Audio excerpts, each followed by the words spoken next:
नमस्कार दोस्तों, अनुष्ठान क्लास में बहुत बहुत स्वागत है।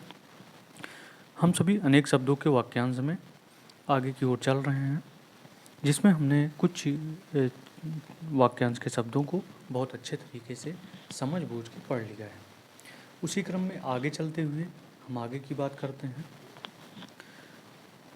पहला दिया गया है, जो सब कुछ जानता हो, यानी अगर सब कुछ जानेगा तो उसको हम सर्वज्ञ कह सकते हैं। जिसकी कोई सीमा ना हो उसे कह सकते हैं असीम। ठीक है, जिसकी कोई सीमा नहीं है उसको क्या कहते हैं? असीम कहते हैं। जिसको जाना नहीं जा सकता है अज्ञेय कहलाता है। जिसका आदि व अंत न हो उसे अनंत कहते हैं। और जो पढ़ना लिखना जानता हो उसे कहते हैं साक्षर। और ये क्वेश्चन आप देखेंगे यूपी पीसीएस मेंस 2001 में आ चुका है। आगे बात करें यूपी पीसीएस मेन 2002 में कौन कौन से क्वेश्चन आए हैं। ऐसी जीविका जो आकस्मिक हो आकाश वृत्ति कही जाती है। पृथ्वी और ग्रहों के बीच का जो स्थान होता है उसे अंतरिक्ष कहते हैं। जो सामान्य नियम के विरुद्ध हो उसे अविधिक या अवैध कहते हैं। मतलब जो समान नियम के अनुसार होता है उसको वैध कहते हैं, जो समान नियम के विरुद्ध हो उसको कहते हैं अवैध। ज्ञान नेत्र से देखने वाला अंधा व्यक्ति दिव्य चक्षु कहलाता है।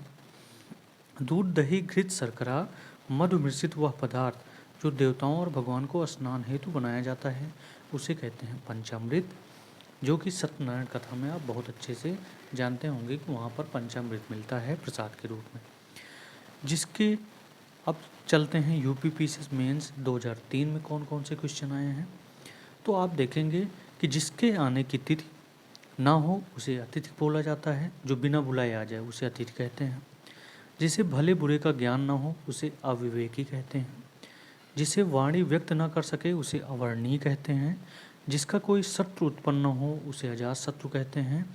ऐसा ग्रहण जिसमें सूर्य पूरा ढक जाए उसे खग्रास कहते हैं, उसे सूर्य ग्रहण कहते हैं। यानी जिसमें सूर्य पूरा ढक जाता है उसको सूर्य ग्रहण कहते हैं या खग्रास बोला जाता है। आगे की ओर चलें, यूपी पीसीएस मेंस 2004 में क्वेश्चन को देखें कौन कौन से क्वेश्चन आ चुके हैं। जिसे शब्दों में नहीं कहा जा सकता है उसे अकथनीय कहते हैं। जिसे कहा न जा सके उसे अकथनीय। गुरु के समीप या साथ रहने वाला छात्र अंतेवासी कहा जाता है। जिसका कभी अंत न होने वाला हो उसे अनंत कहते हैं। जो सब कुछ उदारता से देना जानता हो उसे औदार्य दाता कहते हैं। जो जरा सा खर्च भी करने में आनाकानी करता है उसे मित व्ययी कहा जाता है। आगे की ओर देखें कि यूपी पीसीएस स्पेशल मेंस 2004 में और कौन से क्वेश्चन आ चुके हैं। तो प्रिय वचन बोलने वाली स्त्री मृदुभाषणी कही जाती है। जिसको जीतने वाला कोई पैदा ना हुआ हो उसे अजात शत्रु कहते हैं। जो बहुत आगे तक की बात सोचकर काम करता हो उसे अग्रसोची कहते हैं। जो मृत्यु के मुख में आने को है उसे मरणासन कहते हैं। बहुत दिनों तक स्मरण रखने योग्य जो बातें होती हैं उसको कहा जाता है स्मरणीय। ठीक है, तो ये यूपी पीसीएस स्पेशल मेंस 2004 में क्वेश्चन आ चुके हैं। आप प्रीवियस ईयर के क्वेश्चन पेपर को उठा के देख सकते हैं। आगे की ओर चलें और आगे हम बात करें यूपी पीसीएस मेंस 2005 में कौन कौन से क्वेश्चन आए हैं। जो कुछ नहीं जानता है उसे अज्ञ कहते हैं। धरती और आकाश के बीच का स्थान जो होता है उसे कहते हैं अंतरिक्ष। जो गणना के अयोग्य हो उसे नगण्य कहा जाता है। मन की बात जानने वाला मर्मज्ञ कहा जाता है। जिसे बुलाया ना गया हो उसे अनाहूत कहते हैं। जिसे ईश्वर में विश्वास नहीं है नास्तिक कहा जाता है। और पसीने से उत्पन्न होने वाला व्यक्ति क्या कहलाता है? स्वेदज कहलाता है, जो कि यूपी पीसीएस मेंस 2006 में क्वेश्चंस आ चुके हैं। जो अपनी बात से टले नहीं उसे अटल कहा जाता है। जिस पुस्तक में 8 अध्याय हों उसे अष्टाध्यायी बोला जाता है। आवश्यकता से अधिक बरसात अतिवृष्टि कहलाती है। बहुत ज़्यादा वर्षा हो जाए तो बहुत ज़्यादा वृष्टि, वृष्टि का मतलब वर्षा होती है और अतिवृष्टि का मतलब अतिवृष्टि। बरसात बिल्कुल ना हो अनावृष्टि कहलाती है। बहुत कम बरसात होना अल्पवृष्टि कहलाती है। इंद्रियों की पहुँच से बाहर अतीन्द्रिय कहलाता है।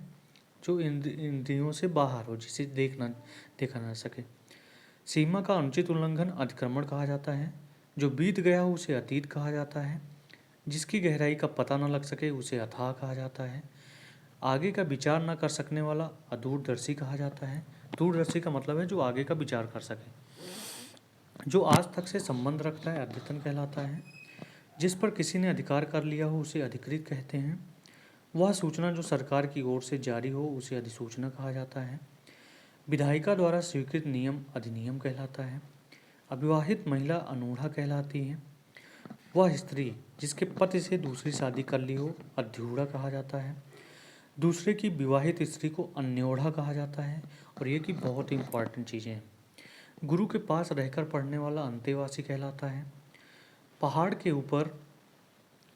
के ऊपर की समतल जो ज़मीन होती है उसे अधित्यका कहते हैं। ये सारी चीज़ें बहुत ही इंपॉर्टेंट है जो कि आपके आर ओ में बहुत ही ज़्यादा इम्पैक्ट करेंगी, आपको चीज़ें समझ में आएंगी। जिसके हस्ताक्षर नीचे अंकित हैं उसको अधो हस्ताक्षरकर्ता कहते हैं। किसी संप्रदाय का समर्थन करने वाला अनुयायी कहलाता है। किसी प्रस्ताव का समर्थन करने की प्रक्रिया अनुमोदन कहलाती है। जिसके माता पिता न हो उसे अनाथ कहते हैं। जिसका जन्म निम्न वर्ण में हुआ हो उसे अंत्यज कहते हैं। परंपरा से चली आई कथा अनुश्रित कहलाती है। जिसका कोई दूसरा उपाय न हो उसे अन्योपाय कहा जाता है। वह भाई जो अन्य माता के से उत्पन्न हुआ उसे अंत्योदर कहा जाता है। तो ये चीज़ें आपको देख रहे हैं बहुत ही अच्छे से समझ में आ रही होंगी। इसे केवल याद करना है अपने से रिलेट करके, कोरिलेट करके। पलक को बिना झपकाए अनिमेष कहलाता है। ठीक है। जो बुलाया ना गया हो उसे अनाहूत कहते हैं। आहूत का मतलब बुलाना और अनाहूत का मतलब जो बुलाया ना गया हो। जो ढका हुआ ना हो उसे अनावृत कहते हैं। जो दोहराया ना गया हो उसे अनावर्त कहा जाता है। पहले लिखे एक पत्र का स्मरण अनुस्मारक कहा जाता है। पीछे पीछे चलने वाला, अनुसरण करने वाला व्यक्ति अनुगामी कहलाता है। महल का वह भाग जहाँ रानियां निवास करती हैं उसे अंतःपुर या रन निवास कहा जाता है। जिसे किसी बात का पता ना हो उसे अनभिज्ञ कहते हैं। जिसका आदर न किया गया उसे अनादर कहा जाता है। और जिसका मन कहीं अन्यत्र लगा हो उसे अन्य मनस्क कहते हैं। अन्य मनस्क कहा जाता है। ठीक है। जो धन को व्यर्थ ही खर्च करता हो उसे अपव्ययी कहा जाता है। आवश्यकता से अधिक धन का संचय न करना क्या कहलाता है? अपरिग्रह कहलाता है। और जो किसी पर अभियोग लगाए उसे अभियोगी कहा जाता है। तो आप इस प्रकार से देख रहे होंगे कि ये सारे क्वेश्चन कहीं ना कहीं आपके आर ओ में आए हुए हैं। और अगर इनको बहुत अच्छे तरीके से को रिलेट करके चीज़ों को याद कर लें तो ये हमारे एग्ज़ाम के लिए बहुत ही फ़ायदेमंद होगी। इसी के साथ इस लेक्चर को यहीं पर विराम दिया जाता है। आप इसी तरह सब्सक्राइब और कमेंट करते रहिए, आपको अच्छे से अच्छा वीडियो धीरे धीरे प्रोवाइड होने लगेगा।